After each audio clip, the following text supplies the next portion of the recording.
Selamat datang di channel Gila Novel. Mohon dibantu untuk like dan subscribe channel ini ya. Terima kasih. Bab 131. Setelah Zheng Xiuchen menyetujui rencana Yang Yinzhu, dalam waktu 3 hari, arus bawah melonjak dalam komunitas bisnis di seluruh wilayah Jiangnan. Di keluarga Tang, ruang belajar. Wajah Tang Mingde pucat, dan ponselnya terus berdering.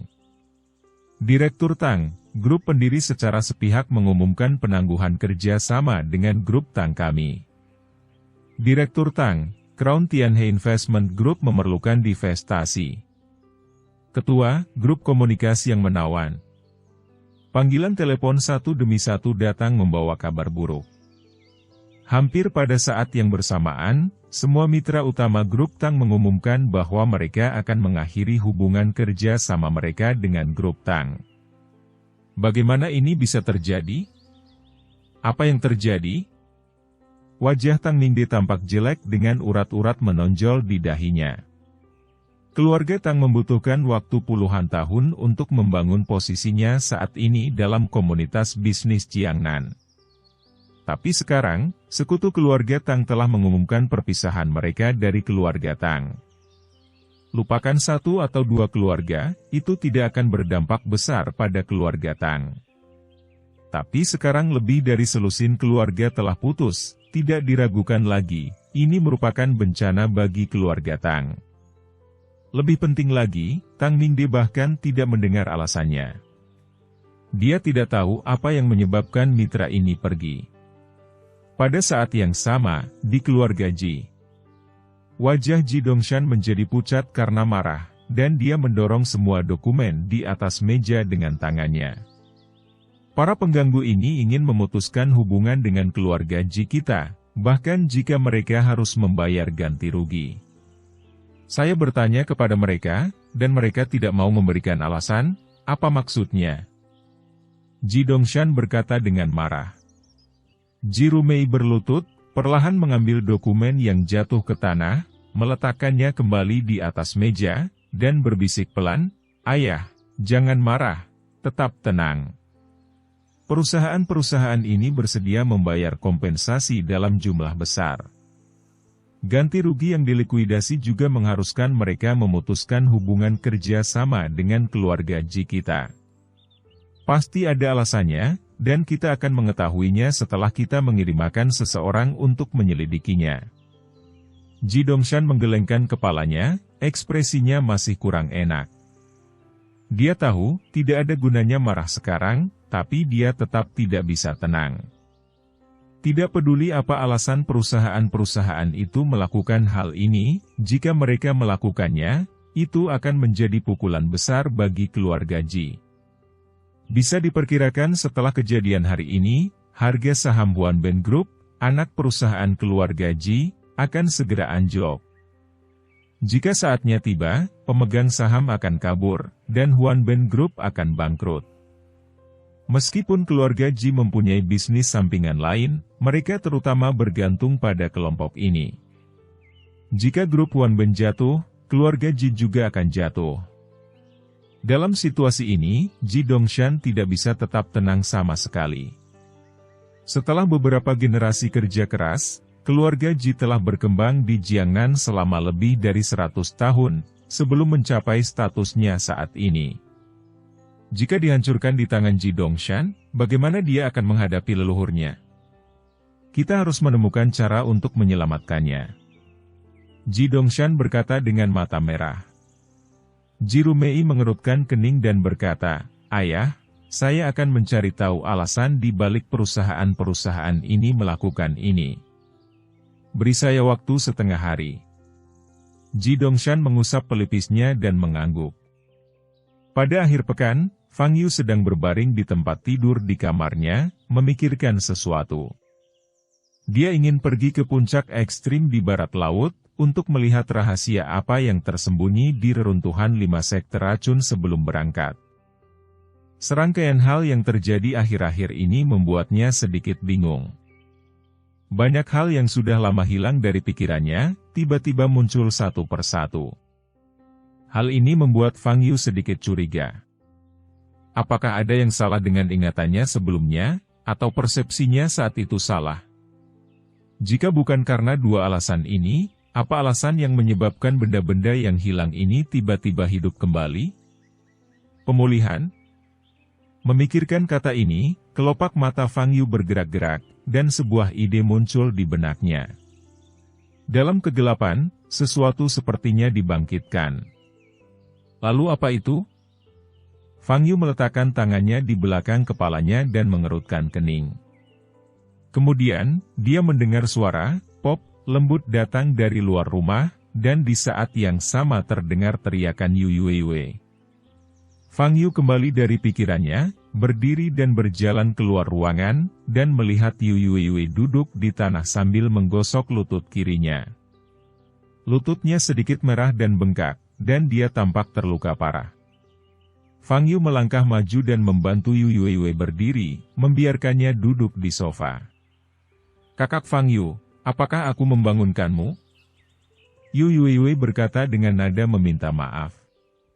"Aku rasa ini sudah hampir tengah hari. Ibu tidak akan mendapat hari libur hari ini, jadi aku ingin memasak mie terlebih dahulu." "Bagaimana lututmu terluka?" Fang Yu bertanya.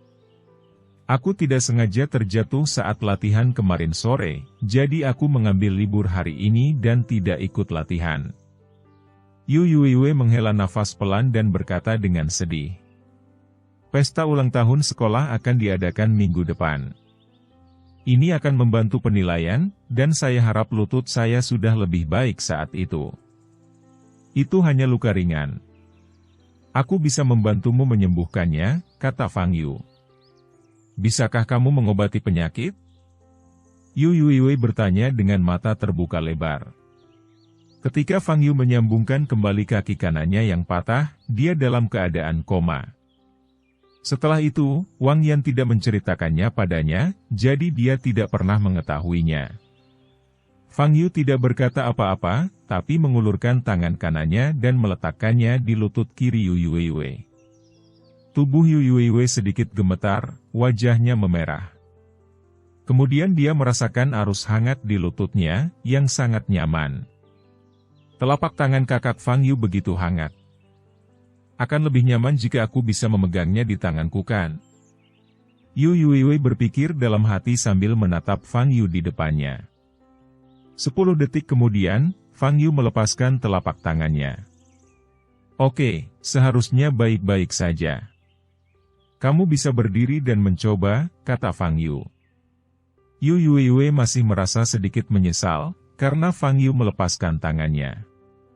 Tetapi ketika dia mendengar Fang Yu mengatakan ini, dia berdiri dan mencoba menggerakkan kaki kirinya sedikit, tetapi ia tidak merasakan sesuatu yang aneh.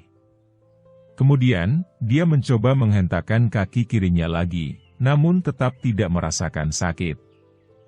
"Saudara Fang Yu, lututku benar-benar sembuh."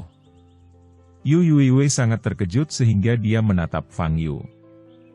Fang Yu mengambil gelas air dan menyesap airnya. "Saudara Fang Yu, apakah kamu lapar? Aku akan memasakkan mie untukmu," kata Yu Yuiwei. "Baiklah, tapi aku tidak percaya dengan kemampuan memasakmu."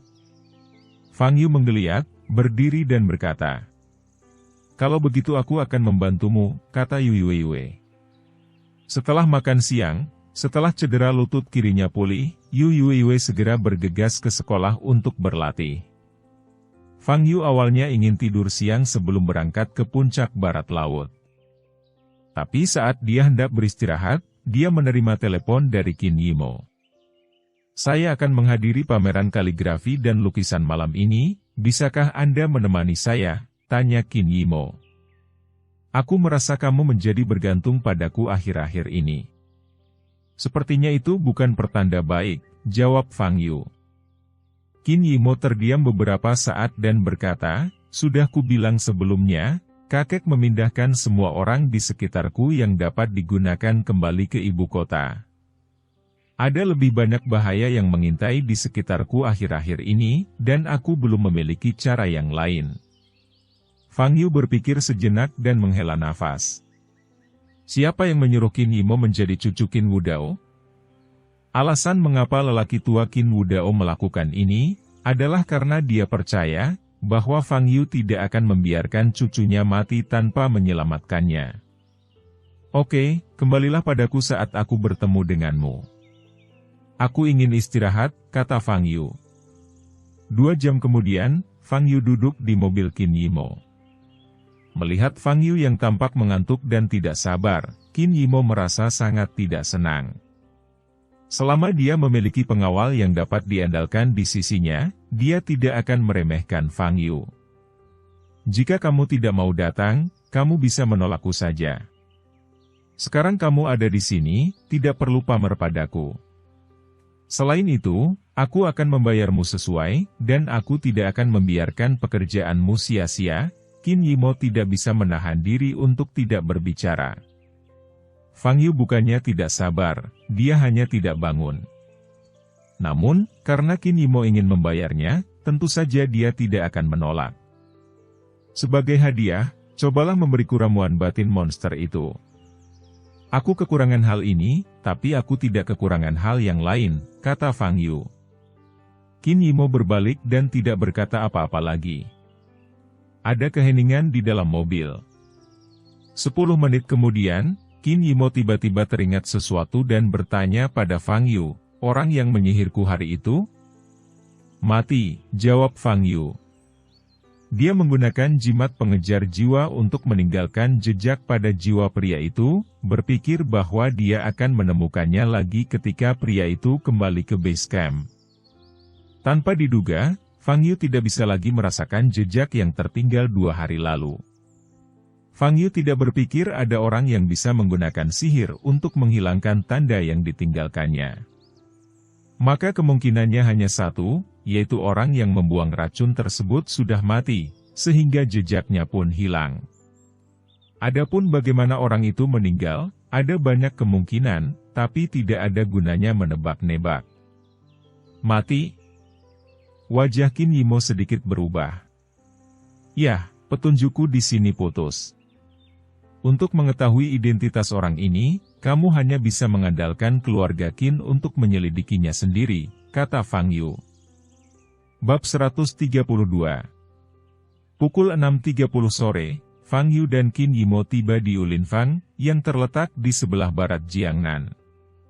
Ini adalah salah satu taman terkenal di Jiangnan, di mana orang-orang dapat melihat pemandangan indah dan seni taman. Hari ini, Cai Gaoyang, ahli kaligrafi terkenal dari Jiangnan, akan mengadakan pameran kaligrafi dan lukisan pribadinya di sini, dan banyak selebritis akan hadir, kata Qin Yimo. Bukankah ini hanya pameran kaligrafi dan lukisan pribadi? Mengapa begitu banyak orang di sini? Tanya Fang Yu ragu. Qin Yimo memutar matanya ke arah Fang Yu dan berkata, kamu bahkan belum pernah mendengar nama Tuan Cai Gaoyang bukan? Fang Yu menggelengkan kepalanya dan berkata, saya belum pernah mendengar tentang Cai Gaoyang. Saya hanya tahu buku bijak Huang Daoran. Ahli kaligrafi Huang Daoran yang Anda sebutkan memang sangat sakti, tapi bagaimanapun juga, dia adalah sosok dari 2000 tahun yang lalu. Sedangkan guru Cai Gaoyang, ia adalah ahli kaligrafi masa kini. Apakah ada orang di Tiongkok yang tidak mengenal guru Cai Gaoyang sekarang? Pencapaian kaligrafinya begitu tinggi, sehingga orang lain hampir tidak bisa menyamainya. Jika dia membawa buku salinan apapun ke rumah lelang, buku itu bisa terjual ratusan juta. Begitu banyak selebritas yang datang ke pameran kaligrafi dan lukisan malam ini, yang kebanyakan untuk mendapatkan kaligrafi dan lukisan. Bahkan jika mereka gagal, alangkah baiknya bertemu dan mengobrol dengan Master Cai Gaoyang, kata Qin Yimo. Dia mendongak, matanya yang indah penuh kekaguman. Fang Yu tidak setuju, namun tetap mengikuti Qin Yimo ke Yulinfang. Pemandangan Yulinfang memang tidak tertutupi. Setelah masuk, terdapat banyak jendela di kedua sisinya. Melihat keluar, kita bisa melihat tanaman pot yang terpangkas indah, dan juga daun teratai yang mengapung di atas danau yang hijau. Seluruh taman dipenuhi dengan aroma segar dan alami yang membuat orang merasa segar dan ceria. Satu-satunya orang yang bisa mengadakan pameran pribadi di tempat seperti Yulin Fang ini adalah Master Cai Gaoyang, puji Qin Yimo sambil berjalan. Segera, Fang Yu mengikuti Qin Yimo ke tempat yang tampak seperti ruang pameran. Di sini, ia bisa melihat banyak kaligrafi dan lukisan yang tergantung di dinding sekitarnya. Sudah banyak orang di ruang pameran, dan banyak orang berdiri di depan setiap buku salinan, mengagumi teknik-teknik pada buku salinan. Fang Yu melirik dengan santai, matanya acuh tak acuh. Baginya, kata-kata di buku salinan tersebut hanya bisa dianggap biasa saja. Tentu saja, rata-rata ini relatif. Tulisan tangan Cai Gaoyang secara alami jauh lebih baik daripada tulisan tangan orang biasa, tetapi dibandingkan dengan tulisan tangan Huang Daoran, ia jauh tertinggal. Bahkan mustahil bagi Cai Gaoyang untuk setenar Huang Daoran. Kedua belah pihak sama sekali tidak berada pada level yang sama. Melihat antusiasme di wajah orang-orang di ruang pameran dan kata-kata pujian di bibir mereka, Fang Yu hanya bisa menggelengkan kepalanya. Apakah masyarakat zaman sekarang mempunyai kemampuan apresiasi yang begitu rendah? Tapi mungkin orang-orang ini sama sekali tidak menyukai seni. Mungkin mereka hanya mengikuti tren saja. Saat semua orang mengatakan bahwa kaligrafi Cai Gaoyang bagus, maka dia benar-benar hebat. Mereka datang ke pameran buku sebenarnya bukan untuk seni, tapi untuk menciptakan citra diri mereka yang mencintai seni, sehingga bisa membuat mereka terlihat lebih mulia. Akan lebih baik lagi, jika mereka bisa mendapatkan kaligrafi Cai Gaoyang, atau mengobrol dengan Cai Gaoyang untuk beberapa kata, yang akan menjadi simbol status. Fang Yu, tahukah kamu, ini adalah level Master Cai Gaoyang. Qin Yimo membawa Fang Yu ke sebuah buku salinan dan melihatnya. Buku salinan itu berisi puisi kuno. Di sampingnya, Fang Yu mendengarkan orang-orang berbicara. Kaligrafi Master Cai sungguh menakjubkan. Lebih baik melihatnya daripada mendengarnya 100 kali. Anda dapat melihat naga terbang dan burung phoenix menari dalam kaligrafinya, dan itu megah. Dia benar-benar seorang ahli kaligrafi masa kini. Saya pikir hal yang paling menakjubkan tentang Master Cai adalah, dia dapat mengubah banyak gaya. Ketika Anda melihat sebuah buku salinan, itu terlihat cerdas dan elegan, bebas dan tidak terkendali namun ketat. Benar-benar unik. Kalian berdua sudah mengatakannya dengan sangat baik. Menurutku, hal yang paling unik dari kaligrafi Master Cai adalah lika-liku penanya. Sangat megah. Ada berbagai macam pujian yang datang dari mana-mana, tetapi pada dasarnya hanya ada satu cara untuk memuji, dan itu adalah penyalahgunaan berbagai idiom. Saat Fang Yu mendengarkan, dia merasa semakin lucu dan tidak bisa menahan tawa. Seorang pria botak di sebelahnya memandang ke arah Fang Yu dan mengerutkan kening. Adik, sepertinya kamu punya pandangan berbeda. Tidak, jawab Fang Yu. Lalu apa yang kamu tertawakan? Pria botak itu bertanya dengan cemberut. Menurutku tulisan tangan Tuan Cai sangat bagus, kata Fang Yu sambil tersenyum. Pria parubaya lainnya mendengus dingin dan berkata, Nak, bagaimana kamu bisa masuk? Bagaimana kamu bisa tertawa dan tertawa di kesempatan seperti ini? Juga, kata-kata untuk menggambarkan Master Cai bagus, apakah kamu hanya tahu kata-kata seperti itu? Bagus sekali, apakah ini kata yang sangat bagus? Menurutku, kamu sama sekali tidak memahami seni. Pria botak itu mengangguk dan berkata, memang benar, bahwa anak muda saat ini sangat terburu nafsu dan tidak bisa tenang untuk mengapresiasi seni. Warisan kaligrafi kita cemerlang selama ribuan tahun di Tiongkok, tapi saya khawatir, generasi berikutnya akan jauh lebih suram. Fang Yu terlalu malas untuk memperhatikan kedua orang ini dan memandang ke samping Qin Yimo. Qin Yimo sedang mengangkat kepalanya saat ini, melihat buku salinan di atas dalam keadaan terpesona. Apakah kamu benar-benar menyukai kaligrafi? Fang Yu bertanya. Qin Yimo kembali sadar, melirik ke arah Fang Yu dan berkata, tentu saja, impian masa kecilku adalah menjadi ahli kaligrafi, dan Master Chai telah menjadi idolaku sejak sekolah dasar. Saya berlatih kaligrafi selama lebih dari 2 jam setiap hari, dan kebiasaan ini berlanjut hingga saya lulus kuliah. Sayangnya, saya hanya tidak punya bakat, dan tulisan tangan yang saya tulis tidak pernah memiliki gaya saya sendiri. Oh, alangkah baiknya jika saya bisa mendapatkan buku fotokopi dari Master Chai hari ini. Keluargamu sangat kaya, kenapa kamu tidak mengeluarkan uang untuk membelinya, kata Fang Yu. Saya ingin membelinya juga, tetapi sekarang Master Chai tidak lagi menjual buku salinannya. Para kolektor yang ingin memperoleh buku salinannya pun tidak dapat membelinya meskipun mereka punya uang. Kata Qin Yimo dengan menyesal. Saya punya beberapa lukisan asli Huang Daoran di rumah. Jika Anda membayar harga yang sesuai, saya akan menjualnya kepada Anda, kata Fang Yu. Huang Daoran? Tahukah Anda ahli kaligrafi Huang Daoran? Selain itu, hanya ada 3 karya asli Huang Daoran yang masih beredar.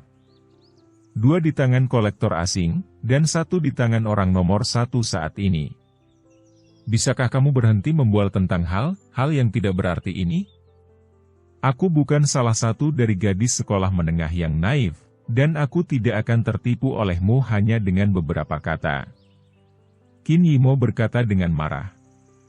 Fang Yu tidak berkata apa-apa lagi. Pada saat ini, seorang pria dan wanita lain masuk ke ruang pameran. Pria itu mengenakan jas dan sepatu kulit. Dia tampak berusia di bawah 30 tahun. Dia memiliki janggut dan tampak agak tua dan tampan. Wanita itu mengenakan gaun malam berwarna hitam dengan riasan tipis di wajahnya. Dia memiliki penampilan yang cantik dan sosok yang baik. Namun, ekspresi wajah wanita itu tidak bagus dan dia terlihat sangat tidak bahagia. Begitu dia memasuki ruang pameran, wanita itu melihat Fang Yu berdiri tidak jauh dari situ, berbicara dengan Qin Yimo. Sepertinya itu Fang Yu. Kilatan muncul di mata wanita itu. Dia tiba-tiba memikirkan cara untuk menyingkirkan pria itu. Jadi, wajahnya bersinar karena kegembiraan dan dia akan melangkah maju. Pada saat ini, pria itu mengulurkan tangan dan memeluknya. Xiaoran, kamu ingin pergi kemana? Pria itu bertanya sambil tersenyum. Yo Cheng. Sudah kubilang, aku tidak sedekat itu denganmu. Jangan panggil aku Xiaoran, kata Dingran sambil menatap pria itu dengan marah. Yo Cheng menyipitkan matanya sedikit dan berkata, jika kamu ingin menarik perhatian banyak orang di sini, kamu dapat terus berteriak seperti ini. Ekspresi Dingran sedikit berubah, dia menatap Fang Yu lagi dan berkata, saya melihat seorang teman, dan saya ingin pergi ke sana dan ngobrol dengannya. Pergilah. Yo Cheng tersenyum sedikit dan melepaskan tangan Dingran. Dingran dengan cepat berjalan menuju Fang Yu. Ekspresi wajah Yo Cheng langsung memudar, dia memasukkan tangannya ke dalam saku celananya, dan memperhatikan setiap gerakan Dingran dengan mata dingin. Fang Yu, kenapa kamu ada di sini? Dingran berjalan di belakang Fang Yu dan menepuk bahu Fang Yu. Fang Yu menoleh dan sedikit mengernyit saat melihat itu adalah Dingran. Kita berdua benar-benar ditakdirkan untuk bertemu satu sama lain, kata Dingran sambil tersenyum tipis. Fang Yu tidak mengatakan apa-apa, tapi Qin Yimo di samping bertanya dengan ragu, Fang Yu, apakah ini temanmu? Saat itulah Dingran memperhatikan Qin Yimo. Sedikit kejutan muncul di matanya, sungguh wanita yang cantik. Dingran selalu percaya diri dengan kecantikannya, tetapi ketika dia melihat Qin Yimo, dia merasa rendah diri darinya. Entah itu dari sisi temperamen ataupun penampilan. Bagaimana Fang Yu bisa mengenal wanita seperti itu? Untuk sesaat, Dingran merasakan kecemburuan yang tak dapat dijelaskan di dalam hatinya. Dia adalah guru bahasa Inggris di kelasku, kata Fang Yu. Dingran tersenyum pada Qin Yimo tanpa berbicara terlalu banyak. Dia mencondongkan tubuh ke dekat telinga Fang Yu dan berbisik, "Fang Yu, bisakah kamu pergi bersamaku ke tempat di mana tidak ada orang di sekitar? Ada sesuatu yang ingin aku lakukan. Tolong bantu aku." Bab 133. Tak jauh dari situ, mata You Cheng tiba-tiba berubah dingin saat melihat tingkah sayang Dingran terhadap Fang Yu. Ketika Fang Yu melihat Dingran mendekat, dia mengerutkan kening dan mundur selangkah. "Kamu bisa bicara di sini jika kamu punya sesuatu, dan aku belum tentu akan membantumu," kata Fang Yu. Dingran melirik You Cheng di belakangnya dan berkata dengan cemas, "Fang Yu, aku tidak bisa mengatakannya di sini, bisakah kamu membantuku? Ini benar-benar masalah yang mendesak." Fang Yu mengikuti pandangan Dingran dan menatap You Cheng. Mata You Cheng dingin. Dia tahu dengan jelas bahwa Dingran menyebabkan masalah lagi. "Jika kamu tidak bisa mengatakannya, jangan katakan itu," kata Fang Yu ringan. Dingran tidak menyangka Fang Yu akan menolak begitu saja, dan dia menggigit bibirnya dengan cemas sejenak. Pada saat ini, seruan tiba-tiba terdengar di sekitar. "Tuan Cai keluar." Semua orang memandang ke depan bersama-sama, dan seorang lelaki tua dengan rambut beruban, mungkin berusia 60-an, keluar didukung oleh seorang lelaki berkacamata berbingkai emas. Begitu dia muncul, dia menjadi fokus ruang pameran. Ini adalah orang bijak kaligrafi kontemporer, Cai Gaoyang. Banyak orang berkumpul di sekelilingnya dan menyapa Cai Gaoyang. "Tuan Cai, saya Zhang dari grup Ding Sheng." "Halo, Tuan Cai, saya dari Tuan Cai." Semua orang bergegas menyapa Cai Gaoyang, berharap agar Cai Gaoyang mengingat mereka. Qin Yimo berdiri diam dan tidak bergerak. "Kenapa kamu tidak pergi?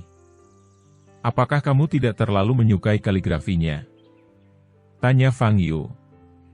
"Aku akan kembali lagi nanti. Ada terlalu banyak orang di sekitarnya sekarang." Qin Yimo sangat bersemangat hingga wajahnya memerah dan dia menatap Cai Gaoyang. "Semuanya, mohon tenang sejenak. Ayah saya baru-baru ini sakit, dan kondisinya tidak begitu baik. Dia takut dengan kebisingan." Pada saat ini, pria yang mendukung Cai Gaoyang berkata, "Dia adalah Cai Zhengnan, putra Cai Gaoyang." Suasana sekitarnya segera menjadi sunyi. Cai Gaoyang terbatuk-batuk dan berkata, "Terima kasih kepada semua orang yang hadir hari ini. Karya-karya di ruang pameran ini adalah hasil kerja keras saya selama 10 tahun terakhir. Tentu saja, banyak kekurangan di dalamnya. Mohon maafkan saya.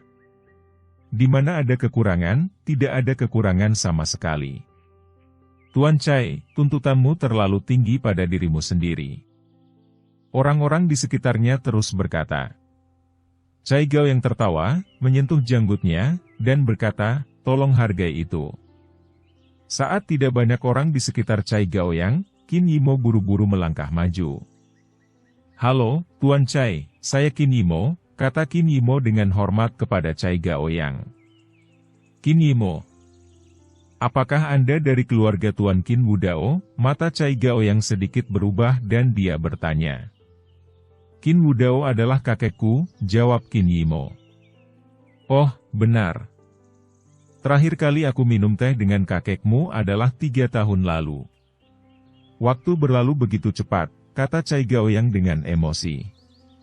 Saat Cai Gaoyang dan Qin Yimo sedang berbicara, Cai Zhengnan di samping menatap wajah Qin Yimo, melihat ke atas dan ke bawah, dan bahkan tidak bisa menahan untuk menelan. Wanita yang sangat cantik. Dan dilihat dari nada bicara ayahnya, latar belakang wanita ini cukup kuat.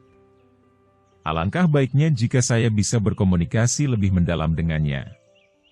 Cai Zhengnan memandang Qin Yimo dengan banyak pemikiran di benaknya. "Oh, aku lupa memperkenalkanmu, ini anakku, Cai Zhengnan." Setelah mengobrol beberapa kata dengan Qin Yimo, Cai Gaoyang melirik ke arah Cai Zhengnan. "Halo, Tuan Cai. Qin Yimo mengangguk ke Cai Zengnan.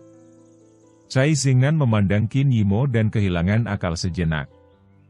Qin Yimo sedikit mengernyit. Dia tahu bahwa Cai Zengnan telah menatapnya, dan dia tidak menyukai tatapan seperti ini.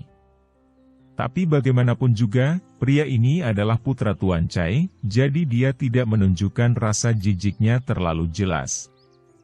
Setelah menyapa Cai Zengnan sebentar, Qin Yimo menatap Cai Gaoyang lagi dan bertanya dengan hormat, Tuan Cai, saya sangat menyukai kaligrafi Anda dan ingin membeli satu untuk dibawa pulang untuk dipelajari dan dihargai. Saya ingin tahu apakah Anda bisa. Cai Gaoyang tertegun lalu tertawa. Qin Yimo adalah putri dari keluarga Qin, dan berhubungan baik dengannya sama dengan berhubungan baik dengan keluarga Qin. Itu hanya buku salinan, bukan apa-apa. Berpikir seperti ini, Cai Gaoyang hampir setuju. Tetapi saat ini, Cai Zengnan di samping berkata, Nona Qin, ayah saya sudah lama tidak menjual buku salinan. Saya khawatir permintaan Anda. Mata Qin Yimo berkilat kecewa dan dia berkata, saya bisa mengerti. Tapi kami bersedia membuat pengecualian untuk Nona Qin, tapi, buku salinan di sini bukanlah karya terbaik ayahku. Karya terbaik ayahku semuanya ada di rumah di Huaibei. Jika Nona Qin benar-benar ingin membelinya, saya tidak membawanya hari ini. Setelah pameran, ikutlah bersama kami kembali ke Huaibei, dan kemudian saya akan menunjukkan kepada Anda karya kebanggaan ayah saya. Keluarga kami tinggal di hutan Qingliu, dan pemandangan di sana tidak lebih buruk dari di sini. Nona Qin pasti akan menyukainya, kata Cai Zengnan sambil tersenyum. Cai Gaoyang di samping sedikit bingung pada awalnya, tapi dia dengan cepat memahami maksud Cai Zengnan. Tampaknya, putranya menyukai Qin Yimo dan ingin mengambil kesempatan untuk dekat dengannya. Tentu saja, Cai Gaoyang tidak akan menghentikan hal seperti itu. Jika Cai Zengnan benar-benar berhasil, yang ada hanya keuntungan dan tidak ada kerugian bagi keluarga Cai. Bagaimanapun, Qin Yimo adalah putri dari keluarga Qin. Mendengar ini, Qin Yimo ragu-ragu. Dia mengerti maksud Cai Zengnan, dan dia sangat muak dengan pendekatan ini. Namun, dia sangat ingin mendapatkan lukisan kaligrafi Cai Gaoyang. Jika ia menolak saat ini, ia khawatir ia tidak akan memiliki kesempatan untuk mendapatkannya. Apa yang harus dilakukan? Cai Zengnan memandang Qin Yimo sambil tersenyum. Dari mata Qin Yimo, dia tahu bahwa Qin Yimo sangat ingin memahami perkataan ayahnya. Dia akan memanfaatkan ini, perlahan-lahan menutup jarak dengan Qin Yimo, dan akhirnya menelannya dalam satu tegukan. Sebelumnya, Cai Zengnan telah menggunakan metode serupa untuk bermain dengan banyak orang yang disebut kaya dari seluruh Tiongkok, dan dia telah mencoba dan gagal. Tentu saja, status Qin Yimo masih beberapa tingkat lebih baik dibandingkan wanita-wanita yang pernah bermain dengannya sebelumnya. Justru karena itulah dia lebih termotivasi. Hei, aku bilang aku sudah punya beberapa buku salinan karya Huang Daoran di rumah, dan aku bisa menjualnya padamu. Mengapa kamu perlu membeli buku salinannya lagi? Pada saat ini, Fang Yu melangkah maju dan berkata kepada Qin Yimo. Fang Yu seolah-olah ingin berbicara dengan suara rendah. Tapi, tidak hanya Qin Yimo, banyak orang di sekitarnya juga mendengarnya. Ekspresi Cai Gaoyang dan putranya berubah. Apakah pemuda ini memegang buku salinan Huang Daoran di tangannya? Bagaimana ini bisa terjadi? Wah, tahukah kamu siapa Huang Daoran? Apakah kamu memegang buku salinannya? Apa yang kamu banggakan? Hanya tersisa 3 karya asli Huang Daoran. Bagaimana kamu bisa memilikinya di tanganmu? Benar, kamu membual karena tidak membuat draft. Kalaupun ada, itu 100% palsu dan ditiru oleh generasi mendatang. Ada diskusi di sekitar. Anak ini hanya berbicara omong kosong. Saya baru saja ngobrol dengannya dan menemukan bahwa anak ini sama sekali tidak mengerti seni. dia tidak memiliki kemampuan apresiasi sama sekali. Pada saat ini, pria botak yang tadi berbicara kepada Fang Yu, mengeluarkan beberapa patah kata yang diucapkan dengan keras. Benar, satu-satunya kata yang digunakan untuk menggambarkan Master Chai adalah bagus dan sangat bagus. Itu benar-benar membuatku tertawa. Pria parubaya lainnya juga berkata dengan sinis. Maafkan aku benar-benar tidak bisa memikirkan kata sifat yang bagus. Karena tulisan tangannya memang terlihat biasa saja, kata Fang Yu. Begitu kata-kata ini keluar, semua orang terkejut. Qin Yimo bahkan memegangi dahinya. Mengapa Fang Yu berbicara sekarang? Sekarang bagaimana caranya? Mengucapkan kata-kata seperti itu, tidak hanya akan menyinggung Cai Gaoyang, tetapi juga diejek oleh banyak orang yang hadir. Ding Ran, yang tidak jauh di belakangnya, juga memandang Fang Yu dengan heran. Dia bahkan mengatakan di depan umum bahwa kaligrafi guru Cai Gaoyang biasa-biasa saja. Yo Cheng berjalan ke arah Ding Ran, menunjuk ke atas kepalanya, dan berkata sambil tersenyum, Xiao Ran, temanmu sepertinya punya masalah di sini kan? Di lapangan, Cai Gaoyang menyipitkan matanya sedikit, menatap Fang Yu, dan bertanya, anak muda, menurutmu kaligrafiku biasa saja? Ya, saya harap Anda tidak keberatan, saya hanya mewakili pendapat pribadi saya, kata Fang Yu. Lalu menurutmu tulisan tangan siapa yang lebih bagus? Cai Gaoyang bertanya sambil tersenyum bukannya marah. Huang Daoran. Bukankah tadi ku bilang, aku punya beberapa lukisan kaligrafinya di rumah, jawab Fang Yu. Omong kosong. Bahkan ayahku tidak bisa mendapatkan karya asli Huang Shusheng, bagaimana kamu bisa memilikinya di tanganmu? Kata Cai Xingnan dengan wajah muram. Hari ini adalah pameran kaligrafi dan lukisan pribadi Cai Gaoyang. Dia tidak menyangka akan muncul pemuda bodoh seperti Fang Yu. Beraninya dia mengatakan kaligrafi Cai Gaoyang biasa-biasa saja? Hal paling konyol di dunia. Kaligrafi Cai Gaoyang terkenal di dalam maupun di luar Tiongkok. Berapa banyak orang yang ingin meminta kaligrafi darinya tetapi tidak bisa? Fang Yu masih sangat muda, namun dia berani berbicara omong kosong. Anak nakal siapa ini? Sungguh sulit dipercaya. Orang-orang di sekitarnya menunjuk ke arah Fang Yu. Anak muda, kamu selalu mengatakan bahwa kamu memiliki karya asli Huang Daoran di tanganmu.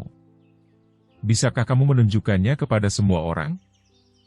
Huang Shusheng selalu menjadi objek penelitian saya. Saya tahu bahwa memang tidak ada hubungan antara saya dan dia. Ada jarak. Jadi, jika Anda benar-benar memiliki karya aslinya di tangan Anda, saya sangat mohon Anda mengeluarkannya dan biarkan saya belajar darinya, kata Cai Gaoyang. Aku tidak membawa buku salinannya, bagaimana aku bisa mengeluarkannya agar kamu menghargainya? Fang Yu bertanya dengan alis terangkat. Ada ledakan tawa di sekitar. Pemuda ini tidak bisa dijelaskan. Ia banyak bicara, tetapi pada akhirnya tidak ada informasi praktis sama sekali. Makanya kamu berbicara omong kosong. Tuan Cai, jangan buang kata-kata dengannya. Orang ini hanya mencari masalah. Minta saja penjaga keamanan untuk mengusirnya, saran seseorang. Cai Gaoyang memandang Fang Yu, menggelengkan kepalanya, dan berkata, saya tahu bahwa anak muda saat ini sombong dan meremehkan ini dan itu, tetapi kerajinan kaligrafi bukanlah sesuatu yang bisa dilakukan oleh kalian, anak muda. Anda mengerti, itu adalah sejenis warisan dan seni, dan itu membutuhkan curah hujan dan akumulasi tertentu sebelum seseorang dapat menghargainya. Kamu baru saja bilang ingin belajar kan? Tidak perlu mengeluarkan Huang Daoran, aku bisa mengajarimu apa itu kaligrafi sebenarnya. Fang Yu sedikit tidak sabar dan menyela ceramah Cai Gaoyang. Bab 134. Karena kata-kata Fang Yu, ekspresi orang-orang di sekitarnya berubah lagi. Apa yang dibicarakan pemuda ini? Dia ingin mengajari guru Cai Gao yang kaligrafi asli? Apakah dia tahu apa yang dia bicarakan? Apakah dia kehilangan akal dan menjadi gila? Anak dari keluarga yang mana ini? Cepat bawa dia pergi. Memalukan sekali. Apakah semua anak muda saat ini berada pada level ini? Saya tidak tahu seberapa tinggi langitnya.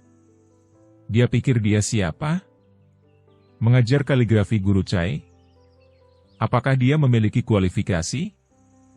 Jika aku adalah Tuan Cai, aku pasti sudah mengusir anak ini sejak lama.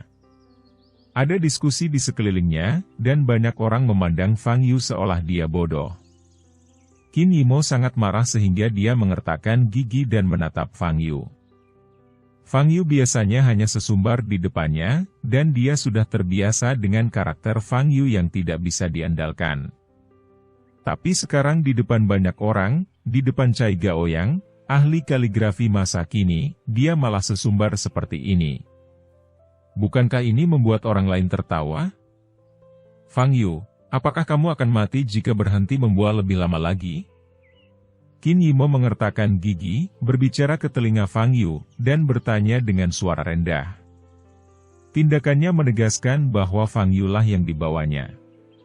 Ternyata anak ini dibawa oleh nona muda dari keluarga Qin ini. Pantas saja dia begitu sombong. Ternyata dia berasal dari keluarga Qin di ibu kota. Jadi bagaimana jika kamu berasal dari keluarga Qin? Semua orang setara dalam bidang seni, siapa yang peduli kamu berasal dari keluarga mana? Sungguh tidak menghormati guru Cai. Menurutku bimbingan keluarga Qin mereka memang seperti itu. Oh, semakin besar sebuah keluarga, semakin banyak anak yang bisa diajar. Setelah dipastikan bahwa Fang Yu adalah orang yang dibawa oleh Qin Yimo, terjadi lagi diskusi bernada rendah di sekitarnya. Qin Yimo mendengar banyak diskusi ini dan menjadi pucat karena marah. Xiaoran, dari mana asal temanmu ini? Ini pertama kalinya aku melihat seseorang dengan IQ dan EQ serendah itu. Yao Cheng berdiri di samping Ding Ran, dan berkata sambil tersenyum bercanda. Awalnya, dia menganggap Fang Yu sebagai batu sandungan, tetapi sekarang dia melihat bahwa Fang Yu hanya mengalami keterbelakangan mental dan dia tidak perlu mengambil tindakan. Menghadapi sindiran Yao Cheng, Ding Ran tampak tidak senang, tetapi dia tidak bisa membantah. Karena dia tidak tahu kenapa Fang Yu berbicara seperti ini. Jika Anda ingin menonjol, Anda harus menemukan kesempatan yang tepat. Berbicara tentang kaligrafi di depan Cai Gaoyang, bukankah ini mempermalukan diri sendiri? Fang Yu memang sangat ahli, tapi itu saja. Di level profesi lain, bagaimana dia bisa menjadi lawan master seperti Cai Gaoyang? Masyarakat harus memiliki kesadaran diri, yang merupakan kualitas yang sangat penting. Melihat Fang Yu, mata indah Ding Ran bersinar karena kekecewaan. Dia baru saja meminta bantuan Fang Yu, karena dia ingin Fang Yu membantunya menyingkirkan Yao Cheng. Tapi sekarang, sepertinya Fang Yu sama sekali bukan kandidat yang cocok. Mungkin karena dia masih terlalu muda, dia belum cukup baik, dan pikirannya belum cukup matang. Tidak mungkin dia bisa menjadi lawan Yao Cheng. Di lapangan, Cai Gaoyang memandang Fang Yu dengan senyuman di wajahnya dan bertanya, "Anak muda, maksudmu, kamu ingin mengajariku kaligrafi?" Fang Yu mengangkat bahu dan berkata, "Lupakan saja, aku tahu kamu tidak akan menerimanya. Aku hanya ingin memberimu pesan." "Nak, dalam kapasitas apa kamu mengirim pesan kepada ayahku?" "Dia dari Jiangnan," kata Cai Xiangnan dengan wajah muram.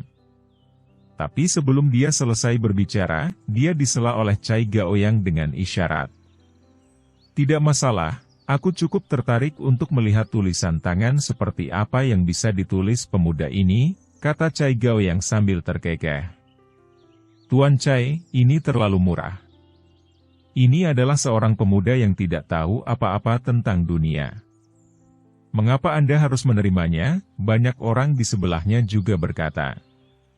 Cai Gaoyang mengabaikan yang lain, tetapi memandang Fang Yu dan berkata, "Anak muda, saya akan meminta seseorang mengeluarkan 4 harta karun penelitian segera. Saya harap Anda tidak mengecewakan saya. Cai Gao yang terlihat rendah hati di permukaan, tetapi kesombongan di matanya cukup jelas. Dia sama sekali tidak percaya betapa kuatnya pemuda seperti Fang Yu dalam kaligrafi. Alasan mengapa Fang Yu diberi kesempatan tampil hanya untuk membuat Fang Yu terlihat malu di depan semua orang. Segera, asisten Cai Gao yang keluar dengan 4 harta karun penelitian. Kertas, tinta dan pena. Fokus ruang pameran sepenuhnya pada Fang Yu. Banyak orang memandang Fang Yu dengan mata penuh ejekan, sarkasme, dan jijik. Qin Yimo, sebaliknya, memiliki wajah yang cantik dan berdiri di samping dengan tangan disilangkan, menatap Fang Yu dengan tenang. Sekarang, dia hanya bisa menerima kenyataan. Dia berharap Fang Yu bisa menulis setidaknya lebih baik dari orang biasa, sehingga tidak terlalu memalukan. Fang Yu mengambil kuas, mencelupkannya ke dalam tinta, dan segera mulai menulis di kertas putih. Melihat gerakan Fang Yu yang sangat santai, banyak orang menunjukkan rasa jijik dan bahkan mencibir. Untuk menulis kaligrafi yang baik, Anda harus sangat berhati-hati dalam mempelajari tinta. Anda tidak boleh menggunakan tinta terlalu sedikit, jika tidak, pena akan terlihat kering. Tetapi, Anda juga tidak boleh menggunakan tinta terlalu banyak, jika tidak pena akan terlihat berlumpur. Fang Yu mengambil penanya, dan mulai menulis segera setelah dia menyentuhnya dengan santai. Sungguh menakjubkan betapa bagusnya dia bisa menulis. Fang Yu mengabaikan jari-jari orang lain dan melambaikan kuas di atas kertas putih. Setelah 10 detik, dia melemparkan kuas ke batu tinta dan berkata, "Selesai." Cai Gao yang menggelengkan kepalanya. Tulisan Fang Yu tidak hanya tidak memiliki gaya formal sama sekali, tetapi ia juga menulis dengan sangat cepat, sehingga tidak mungkin menulis kaligrafi yang bagus. Dia tidak perlu membaca tulisan tangan Fang Yu, dan dia tahu berapa level Fang Yu. Qin Yimo juga sangat kecewa dan menghela nafas pelan, memikirkan bagaimana cara meminta maaf kepada Cai Gao yang nanti. Sedangkan untuk permintaan buku salinan, ia khawatir ia hanya bisa menyerah. Bagaimanapun, dialah yang membawa Fang Yu. Qin Yimo juga harus memikul tanggung jawab atas sikap kasar Fang Yu kepada Cai Gao yang. Fang Yu mengambil buku salinan tertulis dan menyerahkannya langsung kepada Cai Gao yang. "Beberapa kata ini diberikan kepadamu," kata Fang Yu. Cai Gao yang tersenyum tipis, menggelengkan kepalanya, dan hendak berbicara. Tapi saat ini, matanya menangkap kata-kata Fang Yu. Kata ini, ekspresi Cai Gao yang berubah. Mesin terbang tersebut saling bertautan, terbuka dan tertutup dalam berbagai ukuran, naik turun, setiap guratan dan guratan telah dipersiapkan dengan baik, baik bentuk maupun semangatnya, serta penuh dengan momentum. Yang lebih penting lagi, momentum yang terkandung dalam perkataan Fang Yu begitu kuat, hingga bisa membuat samar-samar orang merasakan momentum gelombang yang menderu-deru. Mata Cai Gao yang ngeri dan dia terdiam sesaat. Setelah mendapat banyak pujian selama bertahun-tahun, dia sudah lama meremehkan karya orang lain. Di matanya, dia adalah ahli kaligrafi nomor 1 di dunia, dan tidak ada seorang pun di dunia ini yang memiliki pencapaian kaligrafi lebih tinggi dari dia.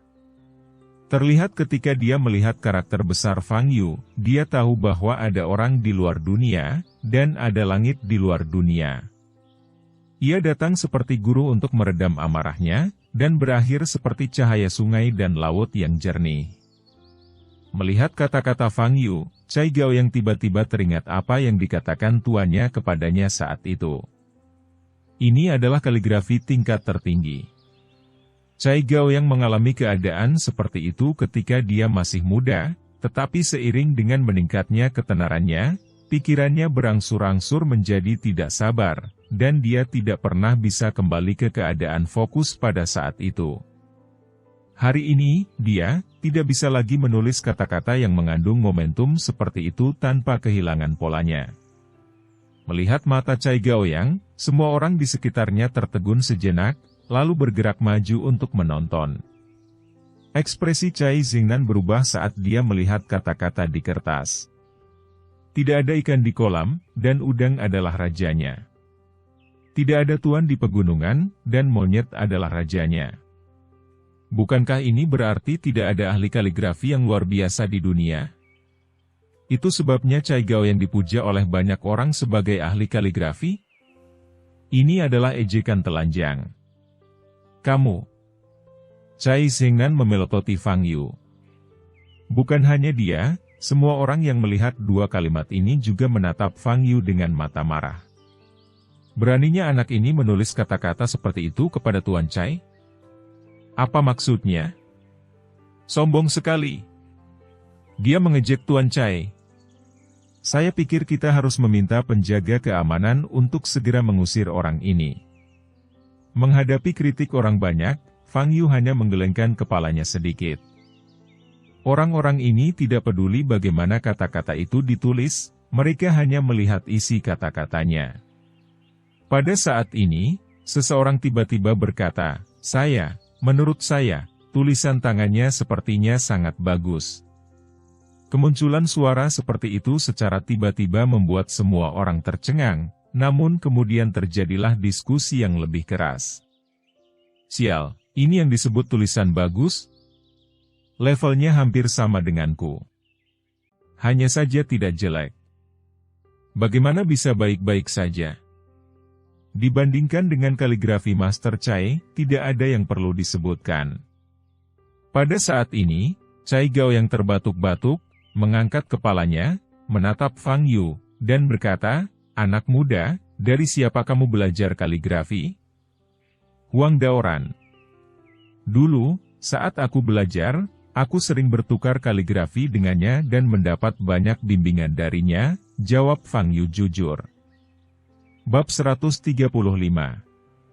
Cai Gaoyang secara alami memahami kalimat ini yang berarti, bahwa Fang Yu belajar dari kaligrafi Huang Daoran, sama seperti ketika ia masih muda, ia sering melihat tulisan tangan asli Huang Daoran dan menyalinnya. Ia tidak pernah menyangka bahwa komunikasi dan bimbingan yang disebutkan oleh Fang Yu berarti komunikasi dan bimbingan dalam arti sebenarnya.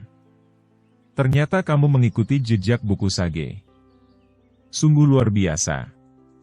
Terlebih lagi, meskipun kamu telah belajar darinya, gayamu benar-benar berbeda dari dia. Kamu telah merintis jalanmu sendiri. Aku sangat mengagumimu. Hei. Cai Gaoyang menghela nafas dengan emosi dan berkata. Cai Gaoyang hampir berusia 70 tahun. Tingkat kaligrafinya telah mencapai hambatan dan sulit untuk membuat kemajuan. Tapi Fang Yu telah mencapai pencapaian setinggi itu di usia yang begitu muda, dan masa depannya tidak terbatas. Mendengar perkataan Cai Gaoyang, orang-orang di sekitarnya terkejut. Apakah Cai Gaoyang memuji Fang Yu? Apakah mereka mendengarnya dengan benar? Ayah, kata-kata ini jelas-jelas sarkastik, ekspresi Cai Xingnan berubah dan dia mengertakkan gigi. Lagi pula, saya sangat setuju dengan kata-kata yang diberikan junior ini. Di tahun 2016, aku memang dipuji terlalu tinggi, dan saya kalah pada ketenangan pikiran saya. Cai Gaoyang mengerutkan kening dan berkata, tidak ada yang terbaik dalam menulis. Di jalan kaligrafi, memang ada orang yang lebih baik dari saya. Ada banyak, dan saya jauh dari menjadi orang pertama di dunia. Cai Gaoyang berkata, lalu memandang Fang Yu dan berkata, Saudara Fang Yu, tidak, Tuan Fang Yu, Anda cukup baik untuk menjadi guru saya. Begitu kata-kata ini keluar, area sekitarnya langsung menjadi sunyi. Semua orang memandang Fang Yu dengan tatapan kosong. Mereka tidak pernah mengira tulisan tangan Fang Yu akan dipuji setinggi itu oleh Cai Gaoyang. Memikirkan apa yang mereka katakan sebelumnya, mereka hanya merasakan pipi mereka terbakar dan sakit. Ternyata Fang Yu sangat paham kaligrafi, dan levelnya sangat tinggi bahkan Cai Gaoyang pun merasa rendah diri. Qin Yimo menatap Fang Yu dengan mata indah melebar, penuh rasa tidak percaya. Pada saat ini, Cai Gaoyang mengambil buku salinan Fang Yu, dan berjalan ke dinding di belakangnya. Di sini tergantung buku salinan karya-karyanya yang paling membanggakan. Cai Gaoyang tidak ragu-ragu dan menutupinya dengan kaligrafi Fang Yu. Pendekatan ini membuat mata semua orang yang hadir berubah lagi. Cai Gaoyang melakukan ini, hanya karena dia sangat menyukai kaligrafi Fang Yu. Tahukah Anda, buku salinan bersampul itu adalah karya Cai Gaoyang yang terkenal. Terlebih lagi, 8 karakter yang ditulis oleh Fang Yu semuanya mengejek Cai Gaoyang. Tuan Fang Yu, terima kasih telah mengirimi saya 2 kalimat ini. Saya akan menggunakan ini untuk memotivasi diri saya sendiri. Saya akan membawanya dalam pameran seni berikutnya. Saya ingin tahu apakah Anda bersedia, Tuan Fang Yu, Cai Gaoyang bertanya dengan tulus. Apapun yang kamu inginkan, kata Fang Yu. Melihat ayahnya begitu rendah hati, Cai Xingnan merasa sangat tidak bahagia. Tapi dia tahu bahwa dia tidak bisa berkata apa-apa saat ini. Saat ini, Qin Yimo juga melihat 16 karakter yang ditulis oleh Fang Yu dan sedikit membuka mulutnya. Dengan penghayatannya terhadap kaligrafi, dengan sendirinya ia dapat melihat betapa tingginya tingkatan kaligrafi tersebut. Jadi dia benar-benar tahu kaligrafi? Qin Yimo memandang Fang Yu, matanya yang indah berbinar. Fang Yu, ternyata kaligrafimu sangat bagus. Bahkan Tuan Cai berkata, dia tidak sebaik kamu. Kamu benar-benar luar biasa. Dingran menghampiri Fang Yu dan berkata sambil tersenyum. Tidak buruk, jauh lebih buruk dari Huang Daoran, kata Fang Yu. Setelah mengatakan itu, Fang Yu berbalik dan berkata kepada Qin Yimo, bagaimana kalau kita pergi? Qin Yimo sedang menatap tulisan tangan Fang Yu dalam keadaan terpesona. Jika kamu mau, aku bisa memberimu beberapa kata. Jangan membacanya, kata Fang Yu. Benarkah? Qin Yimo memandang Fang Yu dengan ekspresi bahagia di wajahnya. Betapa sulitnya menulis beberapa kata? Ayo pergi, Fang Yu mengangkat alisnya dan berkata. Dia hanya ingin segera keluar dari sini. Dia tahu banyak orang yang ingin datang dan berbicara dengannya. Oke, ingat apa yang kamu katakan. Qin Yimo mengangguk dan berbalik untuk pergi bersama Fang Yu. Dingran melihat Fang Yu pergi dan segera mengikutinya. You Cheng di samping melihat 8 karakter besar yang ditempel di dinding oleh Cai Gaoyang, dan kemudian melihat ke arah Dingran yang mengikuti Fang Yu pergi, ekspresinya sangat jelek. Setelah berjalan keluar dari gerbang Yulin Fang, Dingran mengulurkan tangan dan memegang Fang Yu. Fang Yu, aku benar-benar membutuhkan bantuanmu. Aku dalam keadaan darurat, kata Dingran. Aku akan menunggumu di mobil. Qin Yimo melirik Fang Yu dan berjalan ke tempat parkir. Fang Yu memandang Dingran, sedikit mengernyit, dan bertanya, katakan padaku, ada apa? Apakah kamu melihat pria yang mengikutiku tadi? Namanya You Cheng. Keluargaku memaksaku untuk menikah dengannya. Karena aku khawatir tentang hal ini, maka aku pergi ke bar untuk minum, kata Dingran. Jadi? Fang Yu bertanya. Aku tidak ingin menikah dengannya, bisakah kamu membantuku? Dingran menatap Fang Yu, matanya yang indah bersinar. Dia telah melihat keterampilan manusia super Fang Yu. Jika Fang Yu bersedia membantunya, dia tidak harus menikah dengan You Cheng. Apa yang bisa saya bantu? Fang Yu bertanya. Kamu hanya perlu berpura-pura menjadi pacarku, dan aku akan mengurus hal-hal lain, kata Dingran sambil mengedipkan mata. Berpura-pura menjadi pacar? Fang Yu mengerutkan kening dan berkata, jika aku membantumu, hadiah apa yang bisa kamu berikan padaku? Dingran menggigit bibir merahnya, wajahnya sedikit memerah, dan dia berkata dengan lembut, apapun yang kamu inginkan, aku bisa memberikannya kepadamu, bahkan dalam aspek itu. Maaf, hadiah itu tidak menarik bagiku, kata Fang Yu. Wajah Dingran sedikit berubah dan dia berkata, lalu apa yang kamu inginkan? Aku benar-benar putus asa.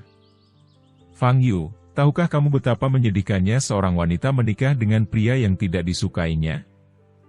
Aku tidak mau menghabiskan sisa hidupku seperti ini. Jika ini hancur, aku masih punya banyak cita-cita. Saat dia berbicara, mata Dingran sedikit merah dan berkaca-kaca. Tapi aku tetap tidak mau membantumu. Setiap orang punya kesulitannya masing-masing. Kamu tidak bisa selalu mengandalkan orang lain untuk membantumu menyelesaikan kesulitanmu, kata Fang Yu. Tapi aku tidak bisa menyelesaikan masalah ini sendirian. Keluarga You Cheng sangat berkuasa di Pulau Kowon, dan keluargaku tidak berani menyinggung perasaan mereka, kata Dingran. Aku bisa memberimu jalan, kata Fang Yu. Bagaimana? Mata Dingran berbinar. Kamu langsung pergi ke desa pegunungan kecil di barat laut atau barat daya untuk mengajar selama 3-5 tahun. Setelah kamu kembali, You Cheng pasti sudah menikah sejak lama bukan? Saat itu, kamu tidak perlu khawatir lagi. Fang, kata Yu. Aku belum pernah tinggal di desa pegunungan kecil. Aku pasti tidak akan bisa beradaptasi dengan kehidupan di tempat itu, kata Dingran dengan menyedihkan. Kalau begitu, tidak ada yang bisa kamu lakukan. Lagi pula aku tidak bisa membantumu. Setelah mengatakan itu, Fang Yu berbalik dan pergi. Dia tidak menyukai cara Dingran melakukan sesuatu dengan memaksakan kesulitan pada orang lain daripada mencari solusi sendiri. Fang Yu, apakah kamu benar-benar membiarkanku mati tanpa menyelamatkanku? Aku juga sama, Dingran menatap punggung Fang Yu, menggigit bibir dan bertanya. Aku sudah menyelamatkanmu 2 atau 3 kali. Kaulah yang berhutang budi padaku, bukan aku yang berhutang budi padamu, kata Fang Yu tanpa menoleh ke belakang. Melihat sosok Fang Yu yang mundur, ekspresi Dingran berubah dan matanya menjadi bertekad. Karena Fang Yu menolak membantu, dia tidak punya pilihan selain menggunakan caranya sendiri untuk memaksa Fang Yu membantu. Tidak peduli apa, dia tidak ingin menikah dengan You Cheng. Qin Yimo mengirim Fang Yu kembali ke komunitas Lijiang. Sebelum turun dari mobil, Qin Yimo berkata kepada Fang Yu, jangan lupa pesan yang ingin kamu kirimkan padaku. Jangan khawatir, aku tidak pernah mengingkari janjiku, kata Fang Yu. Saat itu sudah jam 8 malam. Fang Yu naik lift ke atas. Begitu dia membuka pintu, dia melihat Liu Liansha duduk di sofa, memegang secangkir teh panas di kedua tangannya. Dia sudah merasakan kehadiran Liu Liansha, jadi dia tidak terlalu terkejut. Xiao Yu, kamu kembali? Nona Liu sudah lama menunggumu di sini, Wang Yan melihat Fang Yu dan tersenyum. Yu Yuiwei duduk di samping dan menatap Liu Liansha, lalu ke Fang Yu, matanya tampak redup. Xiao Yu, apakah kamu sudah makan? Aku meninggalkan makanan untukmu. Hangatkan dan kamu bisa memakannya, kata Wang Yan. Jangan khawatir, aku mungkin harus keluar nanti. Ayo makan saat aku kembali lagi nanti. Fang Yu tidak memasuki ruangan, tetapi menatap Liu Liansha dan berkata, ayo pergi. Liu Liansha sama sekali tidak berani menatap Fang Yu, jadi dia berdiri dan berjalan menuju Fang Yu dengan kepala menunduk. Kamu baru saja kembali dan pergi lagi? Wang Yan bertanya dengan ragu. Ada beberapa hal yang harus diurus. Aku akan segera kembali, kata Fang Yu. Yu Yuiwei melihat Fang Yu dan Liu Liansha pergi, suasana hatinya sangat buruk, dan dia bahkan merasa lemah. Ternyata kakak Fang Yu sudah punya pacar, dan dia gadis yang sangat cantik.